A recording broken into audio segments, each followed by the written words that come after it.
Hello guys, welcome back to my channel. My name is Adako Elom.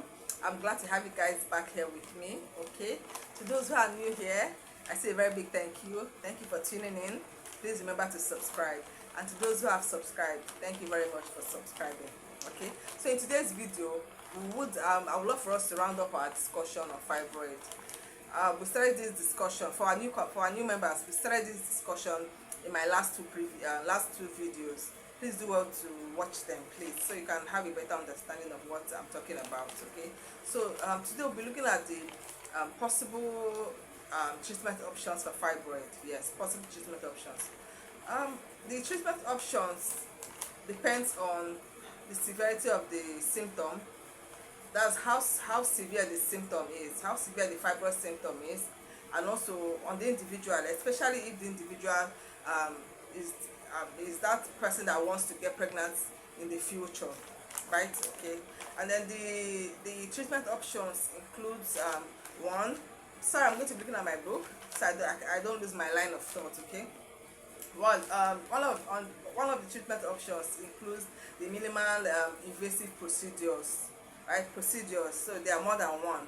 All right, so one of the procedures includes the uterine artery embolization. Right here, under the uterine artery embolization, the blood flow to the fibroid is blocked, hence causing the fibroid to shrink and die. That's what the uterine fibroid embolization does, right? It blocks blood flow to the fibroid. All right, then the second on the list is the high intensity focused ultrasound, right? High intensity focused ultrasound. Here, ultrasound waves is used to do what? To destroy the fibroid. They use it to heat up the fibroid. Ultrasound waves is used to do what? To heat up the fibroid, hence destroying it. That's the HIFO, right? The high intensity focused ultrasound. They use ultrasound waves to heat up the fibroid, right? I remember I wanted to go for this procedure sometime last year. I could not proceed because it was very, very expensive, and it's not so common. Yes, it's not very, very common. It's not common. All right, so the next on the list for the procedures, we have the myolysis, right? Myolysis. Under myolysis, the procedure for this procedure, heat and freezing is used to do what? To destroy the fibroid. Heat and freezing is what is used to destroy the fibroid under the myolysis procedure. All right, and then also we have the endometrial ablation. Endometrial ablation. Here, the lining of the womb is destroyed, hence reducing bleeding for the woman, reducing bleeding. So another treatment option, as we've just looked at the procedures, we have another treatment option that we have here is the surgery. Under surgery, we have myomectomy. Myomectomy is just the surgical removal of the fibroid. It's very, very common it's very, very common. Surgical removal of the fibroid, still trying to preserve the womb.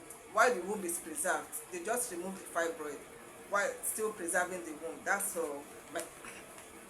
for myomectomy. While we have the hysterectomy. The hysterectomy, for this very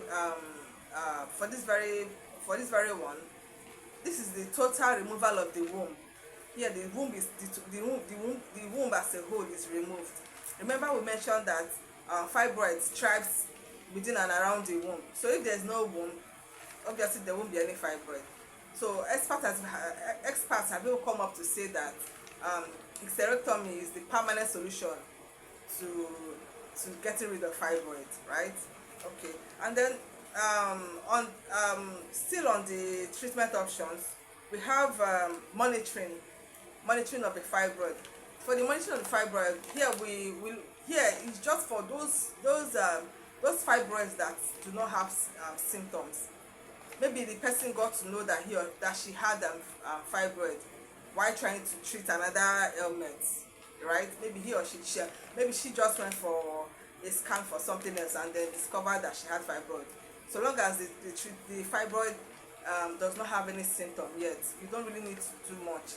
Just monitor the fibroid and ensure that it does not grow beyond the current size, right? And then we also have a diet and lifestyle. Yes, this is also the diet and lifestyle.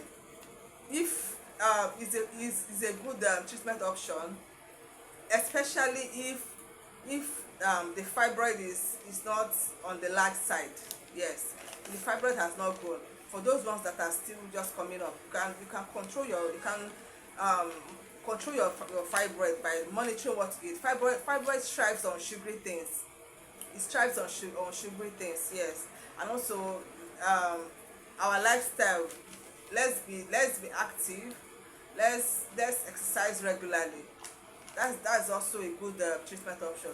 But whatever treatment option that you might want to go for, let's the age is considered. The age of the individual involved is considered. And remember, I said also the symptom is considered, and also um the individual factor, especially if the woman intends to get pregnant in the nearest future, right? These are things that we consider before you look at the treatment option. But in all, it is advisable to do what? To reach out to a health practitioner, right? That health practitioner is in a better position to determine the best treatment option for your fibroid issues, right? Our health practitioners are in the best position to determine the treatment option that best suits us, right? So I'll be drawing the curtain here on our fibroid discussion. Okay, do well to drop your comments. Do well to drop your suggestions too in the comment section. I would really love for you to do that. Okay, please drop your comments, drop your suggestions. Alright, see you on the next one. Right, bye. See you in my next video. Bye.